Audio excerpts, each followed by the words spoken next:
Good afternoon, Mayor Henderson. How are you? Hey, I'm good. How's everybody?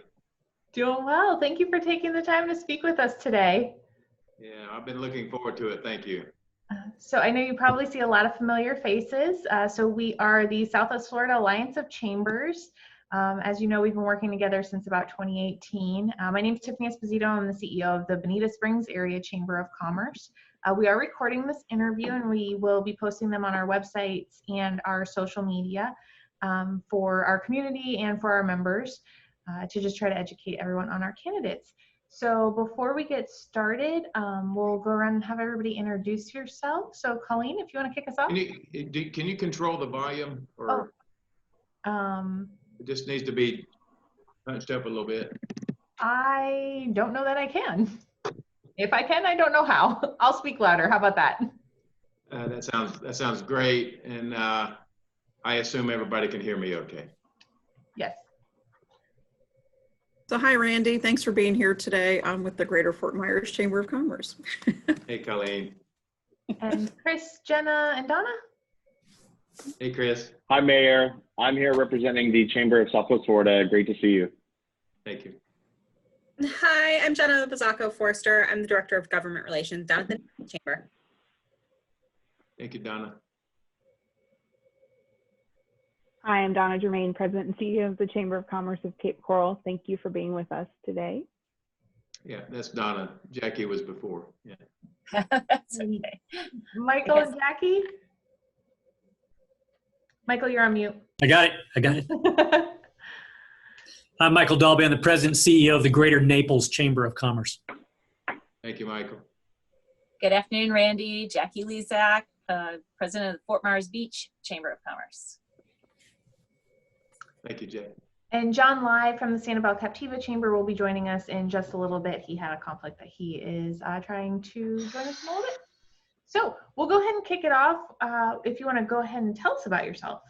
Well, I think a lot of people do know me. I feel like I'm in familiar territory, so I'm just happy to share a few words and give you a little insight into me as a person. Certainly, I am a husband, father of three. My three children, who are now young adults, have been raised here in this community, all of them thriving. Two of them here, and my daughter's in Hilton Head, a banker there, and they're all thriving in their respective fields of discipline and in business and doing well. I'm, of course, the mayor of Fort Myers. In fact, the only report card I get is every 4 years. I'm the longest serving mayor in our 140-year-old city and its history, and I don't take that for granted. It's been a labor of love. I've relied on very conservative principles, frankly, principles that have driven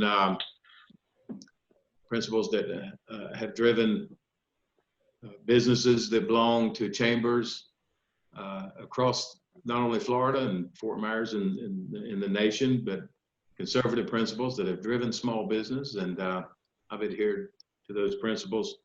We've, as a city, in my time as mayor, have used those principles to grow the economy, create jobs, expand and modernize a city, balanced 20 consecutive years of budgets of most recently $250 million in general operating and $402 million in capital improvement budget. And it's just the experience that I have known. My success as mayor and as a public servant, I want to take to Congress, unleash the economy, jumpstart our economy, use the same principles that have been so supportive and productive for the city of Fort Myers.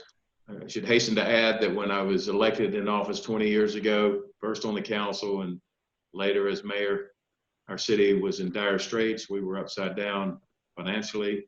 It was a low time for our city, and so I spent 20 years of my life working to make our city better.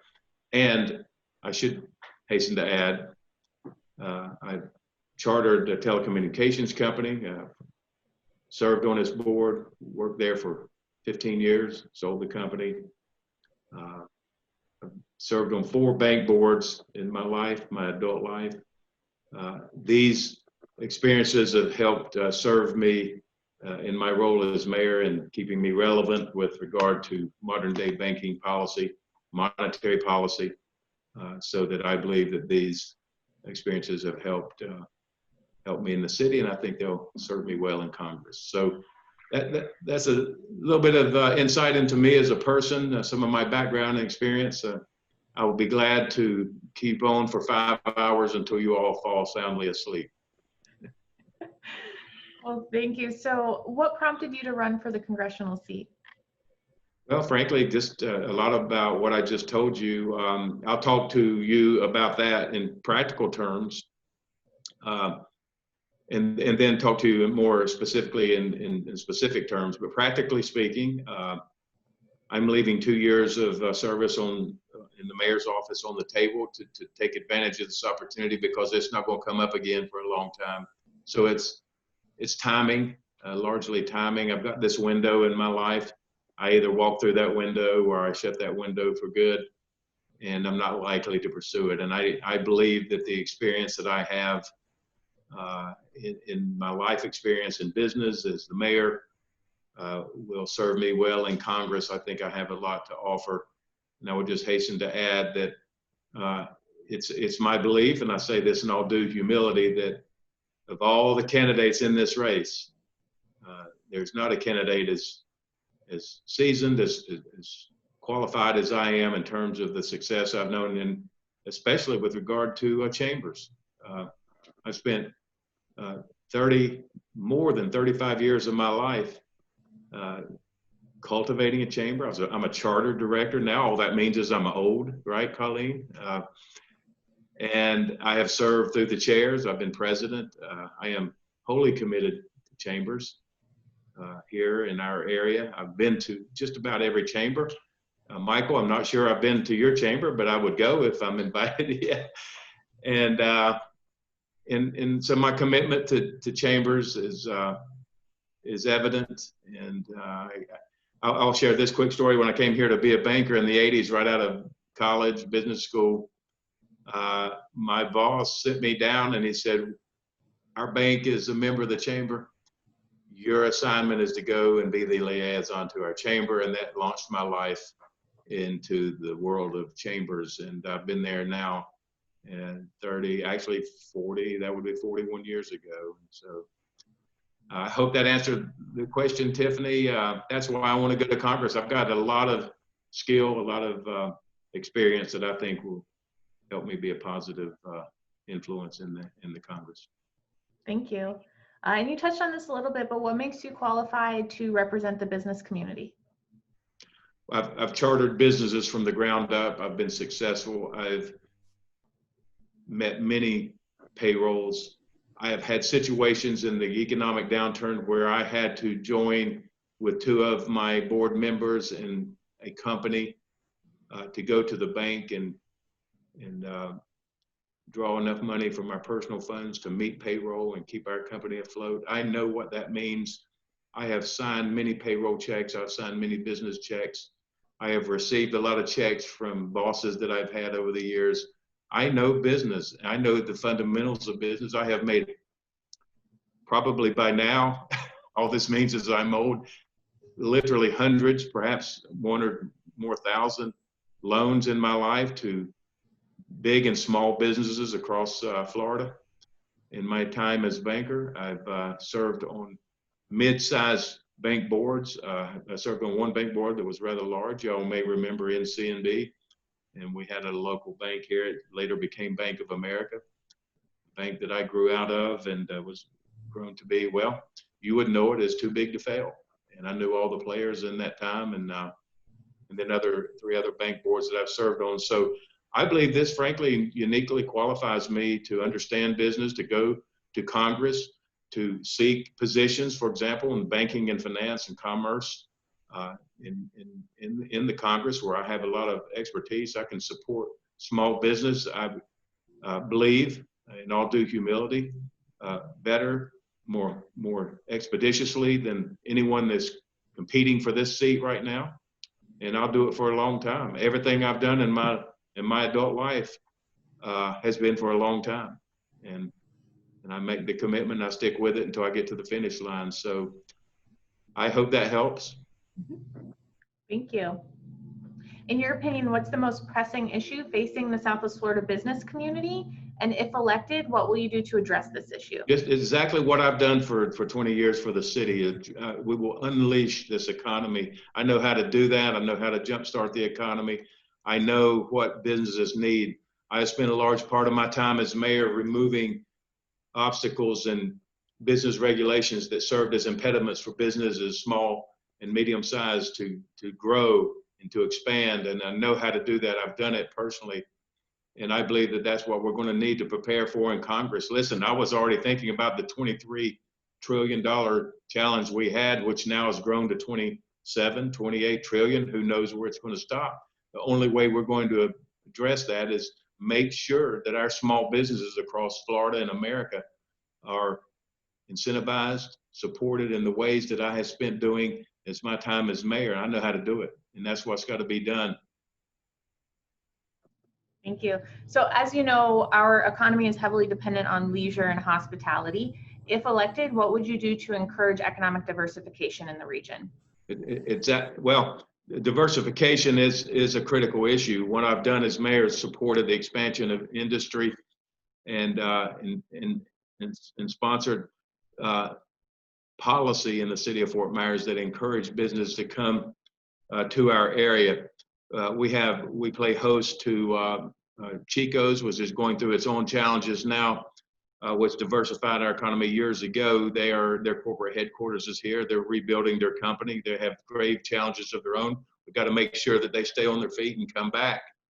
But diversifying our economy is critical. The way we've done it in the city of Fort Myers is expanded and incentivized technology companies to come into Fort Myers, and healthcare is another area where we will be seeking to expand and diversify, because our community needs the modern healthcare technology is going to drive our economy going forward.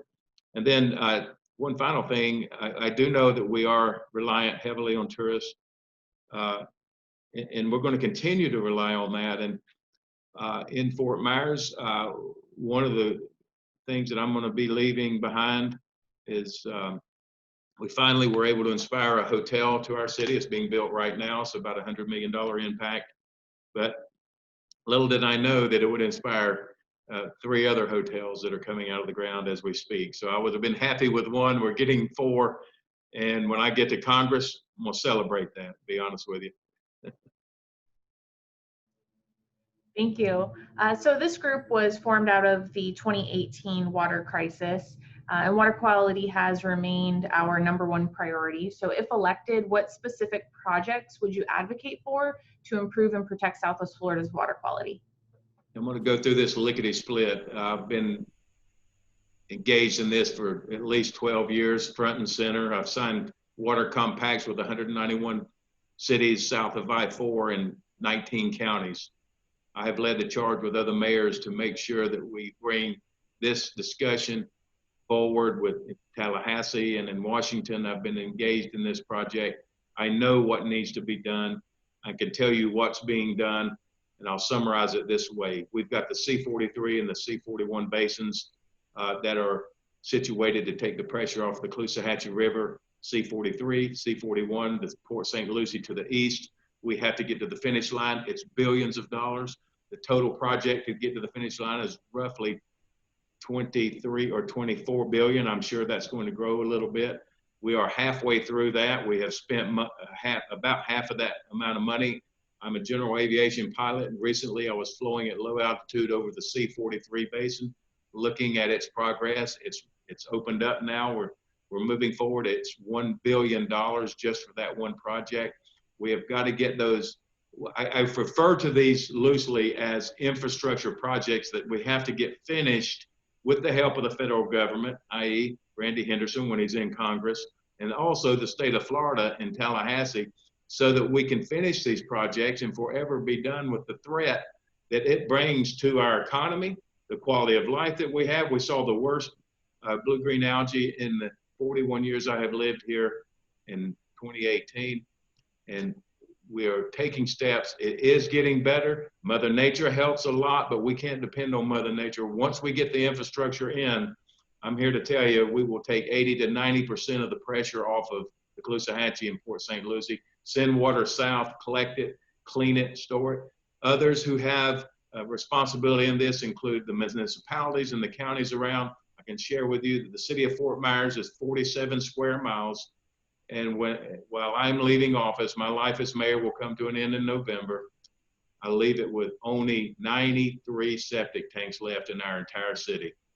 And that's a big thing that I push for. And I believe we're going to take care of those 93. I don't think we'll get it done by November, but it's about $1 million. And we're trying to get it into the capital improvement plan to do away with that in the next 18 months. We have put in infrastructure in our city that cleans water. We've got multiple filter marshes and basins that I have been pleased and privileged to work with our senior leadership to get installed in our city. We have a great energy and water policy. We've made substantial progress. That's just the city of Fort Myers. It's going to take all the other cities and counties working together. But the big deal is getting that $24 billion project to the finish line. We're halfway there, and I'm going to focus on that substantially. Thank you. Thank you. So just adding to that a little bit, what specific actions do you think lawmakers should take to improve and protect Southwest Florida's waterways? Well, I think the Environmental Protection Agency and other funding sources should support cities across Florida. There's 413 of them to get everybody off of septic. We have got to do that. Citizens have a role to play in that too. We want to manage the tax burden and not make it overly burdensome for them, but we have got to get all these septic tanks and the pressure that it puts on our waterways forever done with so that we can move forward with a better policy in that regard. I also believe in the previous comments, getting the infrastructure to fruition for the bigger picture is a critical role in that. And then our fertilizer ordinances are showing good progress. Most cities now, and the contiguous cities around Florida, around Fort Myers, I mean, have signed on to no fertilizing in the deluge time of year, which we are entering into right now, where we'll have these deluge rains just about every day. And when you're fertilizing, it ends up in the waterways. It creates blue-green algae, and we got to make sure that we take that pressure away. And also, even in the fertilizers that we use, making sure that they are more energy friendly and best practice so that they're not a threat to our waterways. So much is being done right now. Those are just a few examples of what I have been able to inspire, and there's more that needs to be done. And I'm going to support those efforts because the quality of water affects our quality of life. And you guys know that. I'm sort of preaching to the choir on that one. We're heading in the right direction. Thank you. So one last question, is there anything else you would like to tell us about you or about your priorities? Just my priorities. I've had a lot of success in improving the quality of life for citizens and for businesses in this area. I'm a husband, a father, a mayor of Fort Myers, the longest serving mayor in the history of Fort Myers. I'm 20 years into this. I am battle tested. I've seen the best and the worst that life has to offer, and I've managed it in a better way. And in my opinion, I say this in all due humility. It's not something I enjoy doing, talking about myself, but I've got to get to Washington so that we can unleash this economy. I want to do my part in helping unleash the economy, drive the nation back to its glory days in the economy, creating jobs, addressing and dealing with our 7-8 trillion dollar question mark that's out there looming large over our nation. We're the most powerful nation on the planet, and we can grow our way out of this, and we got to get out of small business way and let them grow. And that's the way we're going to get our country and our state back. And ladies and gentlemen, take this the right way. There isn't a candidate in this race that can do as quickly and as ready as I can. When I get there, I promise you I will do that. And I'm going to look at you right now and ask you humbly for your endorsement, because I've spent 40 years of my life in the chamber world, and I know it. I'm experienced in it. I support the chamber now. I'm going to support it in Washington. I am your ambassador, and I'd like your endorsement, please.